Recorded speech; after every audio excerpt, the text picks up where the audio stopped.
Hello friends, இன்றைக்கி இந்த வீடியோவில் சீரக சம்பா அரிசி போட்டு வெஜிடபிள்ஸ்லாம் போட்டு எப்படி பிரியாணி பண்ணுறதுன்னு தான் பார்க்க போகிறோம். வாங்க பார்க்கலாம். இன்றைக்கி நம்ம 3/4 கிலோ அரிசியில் செய்ய போகிறோம். அதுக்காக 150 ml எண்ணெய் சேர்த்துக்கலாம். இது கூடவே பட்டை, லவங்கம், ஏலக்காய் எல்லாமே சேர்த்துக்கலாம். இந்த ஸ்பைசஸ் எல்லாம் சேர்த்ததுக்கு அப்புறமா 300 கிராம் வெங்காயத்தை நான் நீளமாக கட் பண்ணி வச்சுருக்கேன். அதையும் சேர்த்துக்கலாம். நம்ம சேர்த்து நல்லா ப்ரௌன் கலர் வர மாதிரி வதக்கிக்கலாம். வெங்காயம் சீக்கிரமாக வதங்கிறதுக்காக கொஞ்சமாக உப்பு சேர்த்து நல்லா கலந்து விட்டுடலாம். வெங்காயம் இந்த மாதிரி நம்மளுக்கு நல்லா வதங்கினதுக்கப்புறமா 1/2 டீஸ்பூன் காஷ்மீரி சில்லி பவுடரும் 1/2 டீஸ்பூன் நார்மல் வெறும் மிளகாத்தூள் இருக்கும் இல்லையா, அதுவும் நான் சேர்த்துக்கிறேன். கலருக்காக நான் காஷ்மீரி சில்லி பவுடர் சேர்க்குறேன். உங்ககிட்ட இல்லைன்னா வெறும் மிளகாத்தூள் மட்டும் 1 டீஸ்பூன் சேர்த்துக்கோங்க. நல்லா இந்த மாதிரி கலந்து விட்டதுக்கப்புறமா 2 டேபிள் ஸ்பூன் இஞ்சி பூண்டு பேஸ்ட்டு சேர்த்துக்கிறேன். இதை நம்ம நல்லா பச்சை வாசனை போகிற அளவுக்கு நல்லா வதக்கிடலாம். இந்த மாதிரி நல்லா எண்ணெய் பிரிஞ்ச வர அளவுக்கு நம்ம வதக்கிடலாம். வதக்கினதுக்கப்புறமா 1 கைப்பிடி அளவு புதினா சேர்த்துக்கலாம். இதையும் சேர்த்ததுக்கப்புறமா நல்லா ஒரு தடவை கலந்து விட்டுருங்க. நம்ம சேனலில் ஆல்ரெடி பிரியாணி ரெசிபி வீடியோ இருக்குது, சிக்கன் பிரியாணி, அதையும் ஒரு தடவை பாருங்கள்.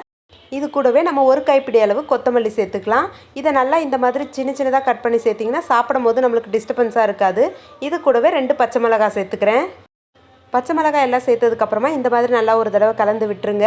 இப்போ நான் ஒரு 200 கிராம் தக்காளி எடுத்து அதை கட் பண்ணி வச்சுருக்கேன். அதையும் சேர்த்து நம்ம நல்லா வதக்கிடலாம். தக்காளி நல்லா வதங்கணும்னு அவசியம் இல்லை, ஒரு 2 நிமிஷம் மட்டும் கலந்து விட்டிங்கன்னா போதும்.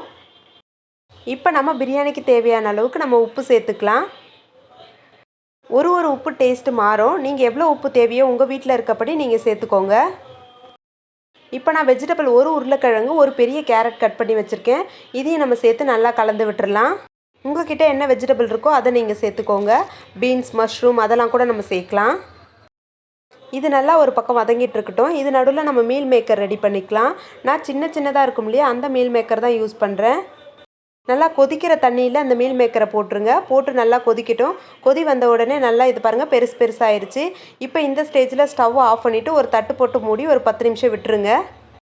இப்போது நம்ம ஒரு 150 ml தயிர் சேர்த்துக்கலாம். தயிர் சேர்த்ததுக்கப்புறமா நல்லா இந்த மாதிரி கலந்து விட்டுருங்க. ஒரு 5 நிமிஷம் அந்த வெஜிடபிள்லாம் வேகட்டும். பாருங்கள் எண்ணெய் எல்லாம் எவ்வளோ அழகாக பிரிஞ்சு வந்திருக்கு. இந்த ஸ்டேஜில் நம்ம ரெடி பண்ணி வச்சுருக்க மீல் மேக்கரை தண்ணியை நல்லா பிழிஞ்சிட்டு இதில் சேர்த்துக்கலாம். இந்த மீல் மேக்கரை சேர்த்ததுக்கப்புறமா இந்த மாதிரி நல்லா கலந்து விட்டுருங்க. ஆல்ரெடி நம்ம சுடு தண்ணியில் போட்டிருக்கிறதுனால நல்லா வெந்துடும். இப்போ நம்ம தேவையான அளவு தண்ணி சேர்த்துக்கலாம். நான் இந்த அழாக்கில் 2 அழாக்கு அரிசி எடுத்திருக்கேன். அதனால் 1க்கு 1.5ன்னு சொல்லிவிட்டு 2 அழாக்கு 3 அழாக்கு தண்ணி வைக்கிறேன். மொத்தத்தில் 2 அழாக்கு அரிசிக்கு 3 அழாக்கு தண்ணி வச்சுருக்கேன். இது சீரக சம்பா அரிசி, அதனால் 1க்கு 1.5 வச்சுருக்கேன். நீங்கள் பாஸ்மதி அரிசினா 1 இல்லை 1.25 வச்சாலே கரெக்டாக இருக்கும். இப்போ பாருங்கள் நல்லா கொதிக்க ஆரம்பிச்சிருச்சு. இப்போ 1/2 லெமன் எடுத்து நான் இதில் பிழிஞ்சு விட்டுறேன். அவ்வளோதாங்க. இந்த லெமன் பிழிஞ்சதுக்கப்புறமா நம்ம அரிசி வடித்து போட போகிறதில்ல, அப்படியே தான் நம்ம போட போகிறோம். நான் அரிசியை ஊற வச்சு நல்லா கழுவி வச்சுருக்கேன். 1/2 மணி நேரம் ஊற வச்சேன் நான் அரிசியை. இப்போ இந்த அரிசியை சேர்த்துடலாம். நம்ம அரிசி சேர்த்ததுக்கப்புறமா நல்லா ஒரு தடவை கலந்து விட்டுருங்க. அந்த வெஜிடபிள் அரிசி எல்லாம் ஒன்றா சேரட்டும். தண்ணி நம்மளுக்கு இப்போ கரெக்டாக இருக்கும். இந்த மாதிரி கலந்து விட்டதுக்கப்புறமா மீடியம் ஃப்ளேமில் வச்சு ஒரு தட்டு போட்டு மூடிடுங்க. ஒரு 5 நிமிஷம் இருக்கட்டும். அது நடுவில் இந்த மாதிரி தோசைக்கல் வச்சு நம்ம தம் போடுறதுக்கு சூடு பண்ணிக்கலாம். இப்போ பாருங்கள் 5 நிமிஷம் ஆயிடுச்சு. இந்த ஸ்டேஜில் அந்த தண்ணியும் அரிசியும் வெந்து ஒரே அளவு இருக்குது பாருங்கள். தண்ணி அரிசி எல்லாமே ஒரே லெவலில் இருக்குது.